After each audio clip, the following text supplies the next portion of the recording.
Hey everybody, Rob Maurer here, and today we are going to be talking about the announcement of Tesla's new energy storage factory in China. We also have another round of price cuts from Tesla in the United States and a design studio update. We've got new China sales information, an update on the Cybertruck, and more.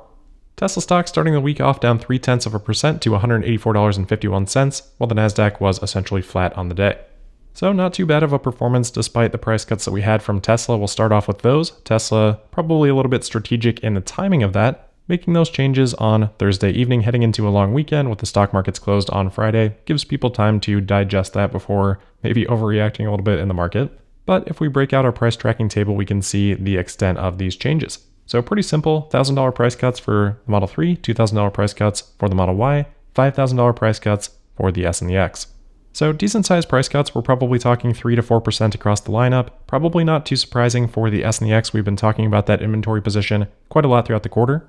As we can see here, the base versions of those vehicles still $5,000 more expensive than they were immediately following the refresh, though the plaid version for both is now $15,000 cheaper. As for the Model 3 and the Model Y, maybe not quite as surprising with the Model 3 as we've talked about a lot of inventory that Tesla has had there, but Tesla does still have the advantage of the full $7,500 tax credit on the base rear-wheel drive Model 3 until April 18th. I think we have talked about this, but Tesla has updated their banner on the website to say that that credit will be cut in half on April 18th. So good news that that'll be sticking around at least in part for the base Model 3, and of course, as we have talked about, that language seems to point to Tesla expecting the full credit to continue for the other vehicles that currently have it. For the Model 3 though, potentially a little bit disappointing to see Tesla have to cut that base vehicle's price before that tax credit actually changes, which pretty strongly suggests that Tesla, after that credit gets cut in half, will probably have to cut prices again. So not the best sign for the Model 3 at these prices. Of course, as we talk about every time we talk about these price cuts, the Model 3 base version is still $4,000 more expensive than it was to start 2021. And that's obviously with a lot more Model 3 production being allocated to the United States, with Shanghai taking over export responsibilities for Model 3 for Europe. On the other side of the equation, you of course have the tax credit that's going to boost those prices up. But the overall point is that it's not unprecedented for Tesla to have prices in this range, even in a lower interest rate environment like we had a couple years back. Now, as for the Model Y, a couple of points on that. The first is the same as the Model 3. That long-range version of the Model Y is still $3,000 more expensive than it was a couple years ago. And obviously, same story, a lot more production now, but also the tax credit. However, what's really interesting here with the changes for the Model Y, Tesla has added for the first time to the design studio the 4680 Model Y from Giga Texas. Tesla's obviously previously sold this car, but so far it's only been available in inventory, not available to custom order in the design studio. When a car like that is only available through inventory, it's going to make the awareness that that is even available a lot lower. So to an extent, this is a vehicle that Tesla has kind of been hiding up to this point, and now Tesla is saying, hey, here it is, you can buy it, and you can buy it for under $50,000 before the EV tax credit. With this now widely available, that's going to take some orders from the long-range Model Y. So Tesla lowering the price a bit there makes sense, as they need to balance the order rate between those two vehicles to somewhat closely match production. So I'm not too bothered by the Model Y price reductions because they coincide with the introduction of this 4680 Model Y, and that introduction is probably a very good sign for Tesla's confidence in the ongoing production rate of that 4680 Model Y, which I don't think requires much further explanation for how good of news that would be. This also comes pretty closely after we just heard from Tesla that Giga Texas hit a 4,000 vehicle production week. So a couple of really good signs on production, specifically relating to the 4680s in a very short period of time here. Hopefully that means there's some nice things to talk about for 4680s on Tesla's earnings call next week. That'll obviously be our first real opportunity to figure out how impactful these price cuts have been, how cost of goods sold are tracking related to the price cuts, and how Tesla sees that evolving going forward. So we'll move on from the topic for now, but did also just want to share Alex Potter of Piper Sandler's reaction. Said, quote, "We think investors should expect relentless price cuts to continue as Tesla moves to expedite the demise of gasoline vehicles." Then continuing to say, quote, "While obviously a headwind for margins, we think price cuts are more problematic for peers than they are for Tesla, given industry-wide affordability concerns and Tesla's superior cost structure." End quote. All right, next let's move on to some exciting news for Tesla and for Tesla in China. We kind of expected this based on job listings we had previously discussed, but Tesla yesterday on Twitter announcing that their next Megafactory will be in Shanghai and will be capable of producing 10,000 megapacks per year. That is the same intended production capacity as Tesla's Megafactory in California, as a megapack is 3.9 megawatt hours. It's about 40 gigawatt hours per year. and with current pricing could represent potential revenue of about $20 billion each year. Reporting on this out of Shanghai from Xinhua said that the factory is supposed to break ground next quarter and begin production in the second quarter next year. So call it about a year from now for the start of production and about 9 months from breaking ground to production. And then of course we'll see how quickly things ramp after that. But I think that ramp after the start of production has potential to be the most exciting part of this project. I think that'll happen very quickly, and then you combine that with Lathrop, I think we're likely to see the energy storage business really accelerate for Tesla the next 2 years. The path for growth on this business is now a lot more clear. I think we're about at that point where analysts actually start to give it a little bit of value because they can take the capacity plans that we now have for these factories and they can combine that with the profitability that Tesla Energy has started to show over the last couple of quarters. And all of a sudden, you're starting to get a pretty big business that is easy for analysts to model. They can also see the backlog that Tesla has on Megapacks, and that should instill confidence that when Tesla does ramp the supply, that the demand will materialize. So very exciting times right now for Tesla Energy. All right, next up, we've got some quick news on Cybertruck. We've been keeping an eye on job listings as those have popped up for the Cybertruck, and those have continued to be added. There are a lot of open positions now at Giga Texas for the Cybertruck. There are 67 different positions listed relating to Cybertruck on Tesla's careers site right now.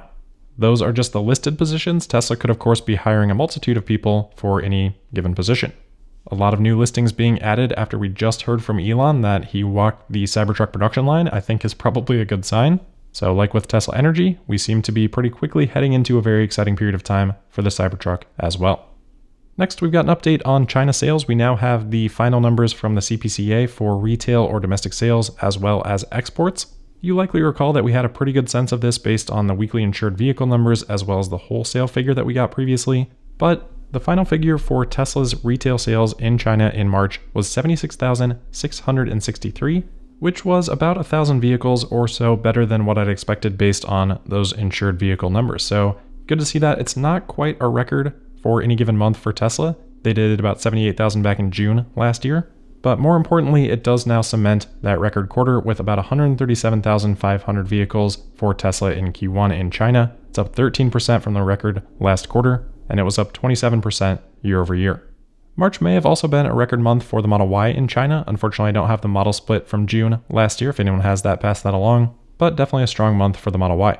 As for production, I did not get that final number yet, but should have that a little bit later on, and I expect that number to be in the mid 80,000 range. All right, speaking of China, Tesla has made something official that we have previously talked about, and that is the promotion for Tom Zhu to Senior Vice President of Automotive. We'd heard a lot of rumors about that being the case, so many that it had already seemed pretty official, but Tesla did disclose this as a part of their proxy filing that we had talked about last week. So if we didn't have that full confirmation yet, we've got that now. And alongside this, Tom is now listed as a part of the leadership team on Tesla's website with Elon, Zach, and Drew. Next, we've got some news of a software update from Tesla Scope. They say that a new unreleased software update is going out to employees now, with some user interface updates including text size adjustments, control search, points of interest, phone call controls, scroll wheel customizations for things like brightness, even opening the glove box, gear chimes for shifting between gears, rear passenger seat controls for applicable vehicles, and a couple of other feature expansions.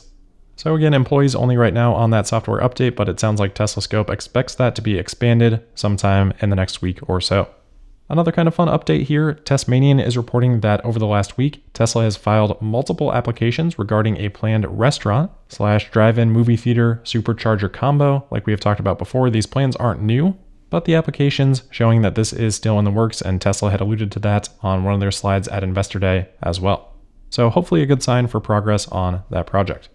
On a less fun note, there has already been a class action lawsuit filed against Tesla for the topic that we had discussed on Friday regarding Reuters reporting on how data collected from Tesla vehicle cameras were handled internally by Tesla's Autopilot team, with some former employees saying that there would occasionally be sharing within the team of some of those images or videos. As a reminder, Reuters was not able to obtain any records of that. Not sure how exactly that would impact a possible case, but that does seem relevant. Beyond that, we talked about this pretty extensively on Thursday, so just passing along that update. All right, last couple of things for today. Reuters also reporting that Indonesia is going to propose a free trade agreement for some select minerals that could be included in electric vehicles with the United States, which would provide a path for those materials to be eligible for some of the electric vehicle tax credits. course, we've had a lot of reporting about Tesla and possible partnerships with Indonesia over the last 12 to 18 months or so. There's a lot of interest in Indonesia for nickel specifically. An Indonesian government official on this topic said that they do not currently have a free trade agreement with the US, but are proposing a limited free trade agreement, and also meeting with Ford and Tesla executives later this week to discuss the topic. We had just talked about pretty similar news for Japan and a limited free trade agreement with the United States, so that seems to be what Indonesia is also considering. So we'll see what comes of that. And then lastly for today, just a quick look ahead at the calendar for this week. It'll be a big one as we do have the CPI Consumer Price Index report on Wednesday, PPI or Producer Price Index report on Thursday. Both will be pretty huge for interest rate expectations. Also on Wednesday, we will get the FOMC meeting minutes from the March meeting. All of this, of course, will then lead us into next week when we'll have Tesla's Q1 earnings report on Wednesday. All right, that is it for today. As always, thank you for listening. Make sure you're subscribed and signed up for notifications. You can also find me on Twitter at Tesla Podcast, and we'll see you tomorrow for the Tuesday, April 11th episode of Tesla Daily. Thank you.